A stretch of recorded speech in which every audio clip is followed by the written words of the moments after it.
अल्मोड़ा में बड़ा बस हादसा हो गया है। कई यात्रियों की मौत हो गई है। कैसे हुआ यह हादसा, आपको दिखाते हैं अल्मोड़ा एक्सीडेंट की इनसाइड स्टोरी।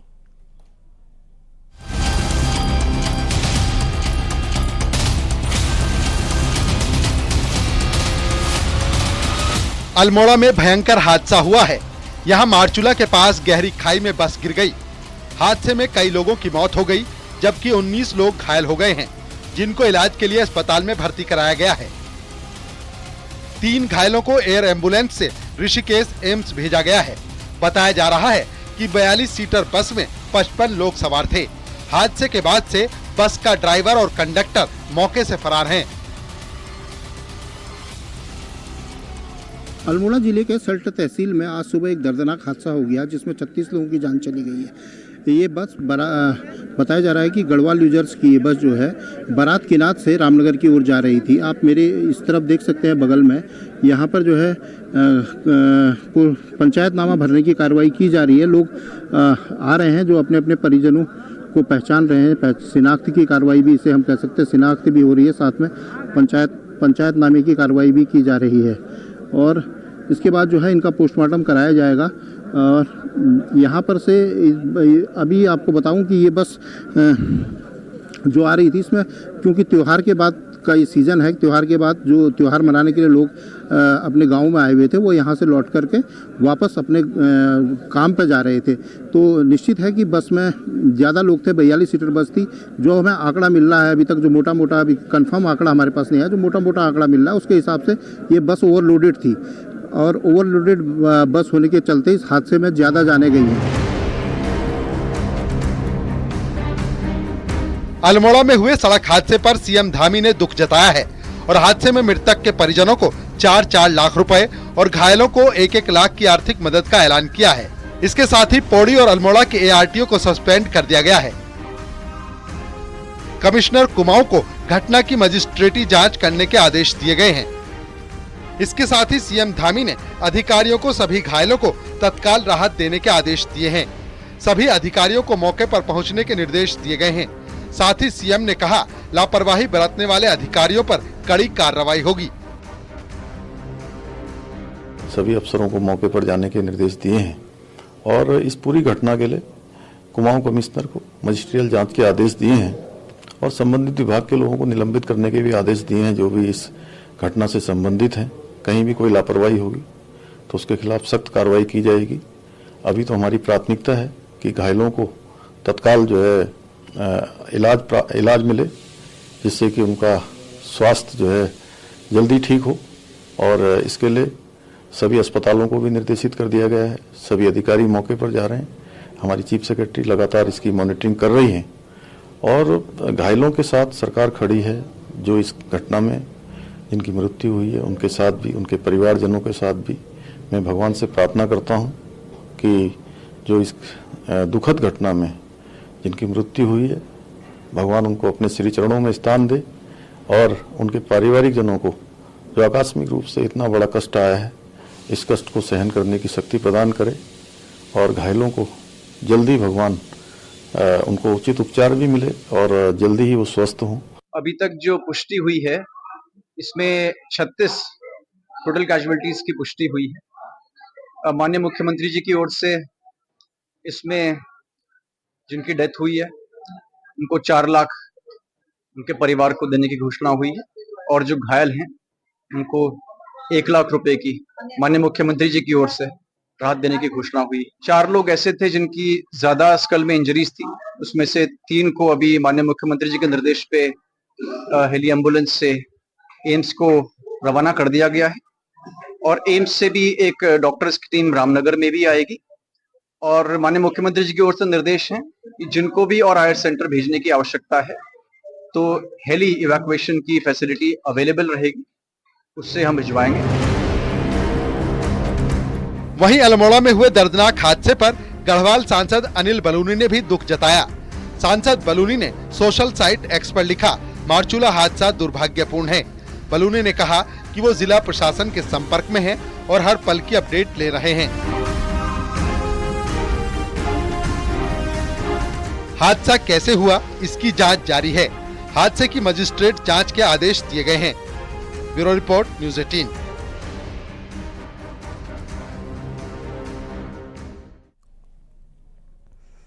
दिल्ली में 2 लड़कियों पर यूपी पुलिस के रिटायर्ड डीएसपी पर जानलेवा हमले का आरोप है। पूरा मामला आपको दिखाते हैं।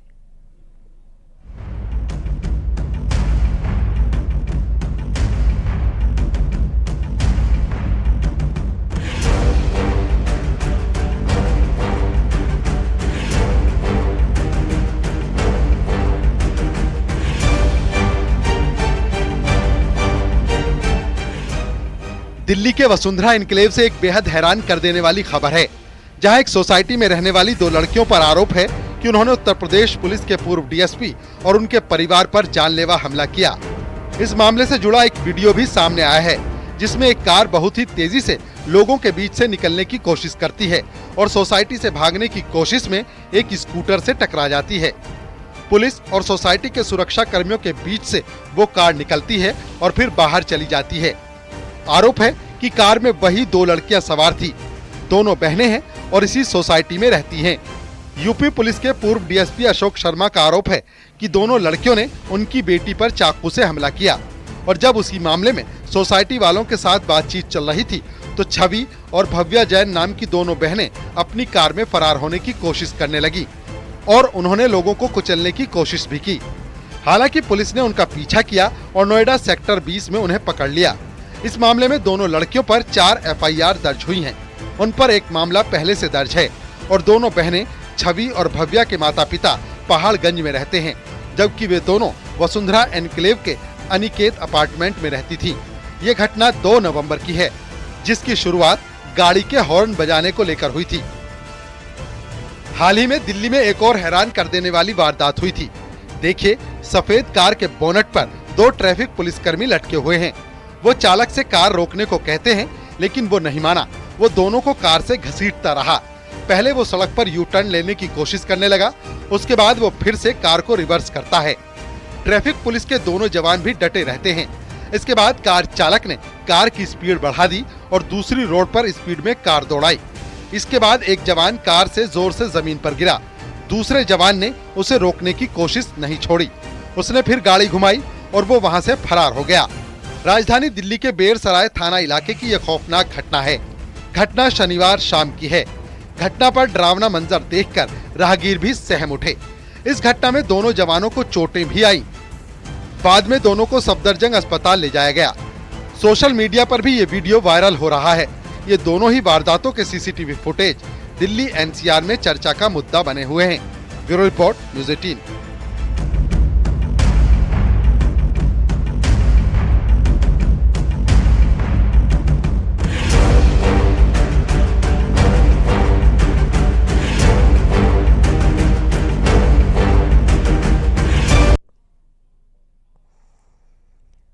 कनाडा में हिंदू मंदिर को निशाना बनाया गया है। आरोप है कि खालिस्तानी समर्थकों ने मंदिर पर हमला किया, जिसका सीसीटीवी फुटेज भी सामने आया। ये रिपोर्ट देखिए।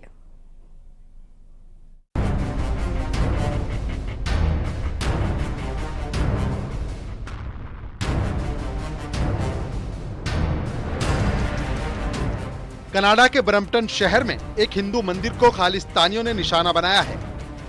मंदिर में जब कुछ लोग पूजा कर रहे थे तो खालिस्तानियों ने उन पर अटैक किया। हमले का ये वीडियो सोशल मीडिया पर जमकर वायरल हो रहा है। हमले की जो तस्वीरें सामने आई हैं, उनमें साफ दिख रहा है कि खालिस्तानी मंदिर के परिसर में घुस गए और वहां लाठी डंडों से लोगों की पिटाई की।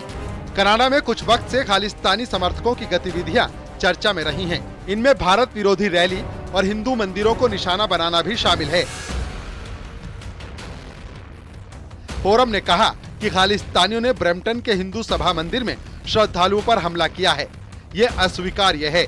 उन्होंने खालिस्तानियों का जमकर विरोध किया और ट्रूडो सरकार से हिंदू और हिंदुओं के मंदिरों की रक्षा की अपील की।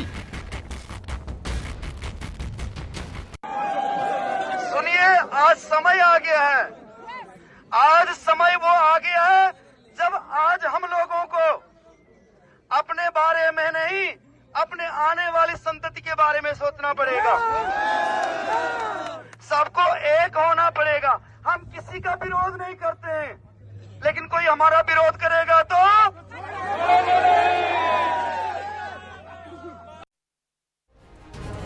कनाडा में भारतीय उच्चायोग ने एक प्रेस विज्ञप्ति जारी की है, जिसमें उन्होंने कनाडा में हिंदुओं की सुरक्षा पर चिंता जताई है और हिंदू मंदिर पर हुए हमले की निंदा की गई है। भारतीय कमीशन ने कनाडा सरकार से हिंदुओं की सुरक्षा को सुनिश्चित करने की अपील भी की है।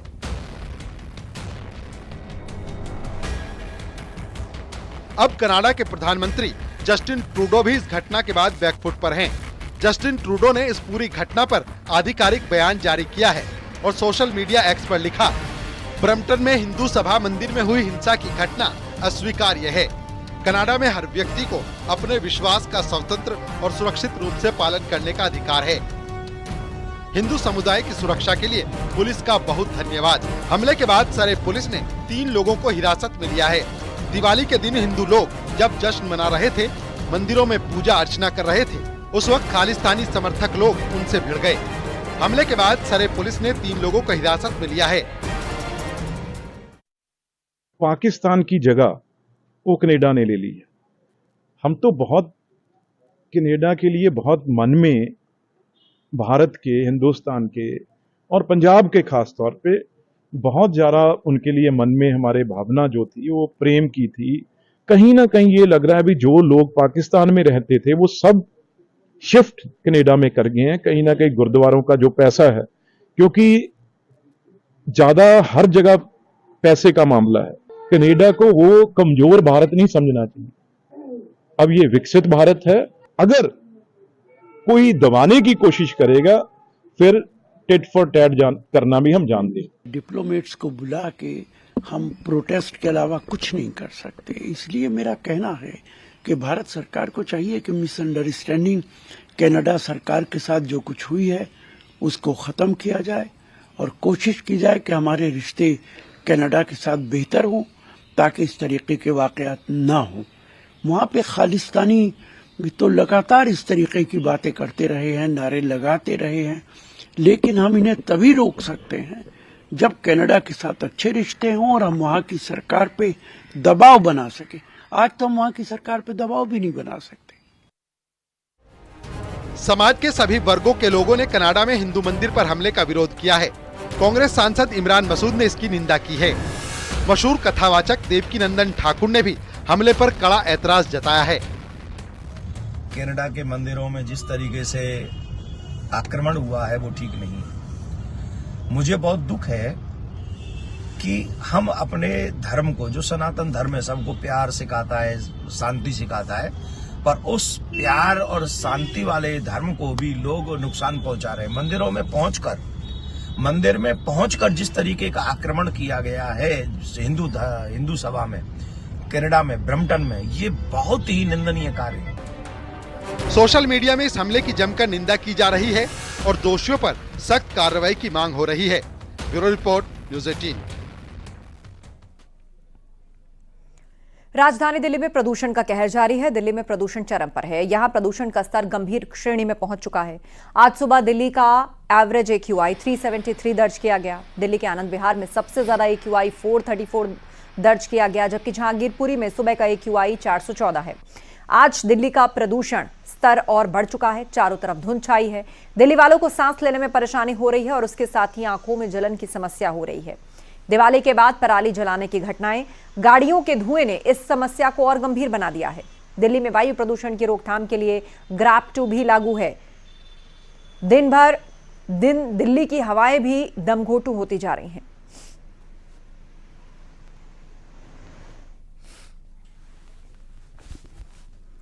दिल्ली की हवा ही नहीं, यमुना की स्थिति भी डराने वाली है। छठ पूजा में कुछ ही दिन बचे हैं, लेकिन यमुना की स्थिति में कोई सुधार नहीं आया।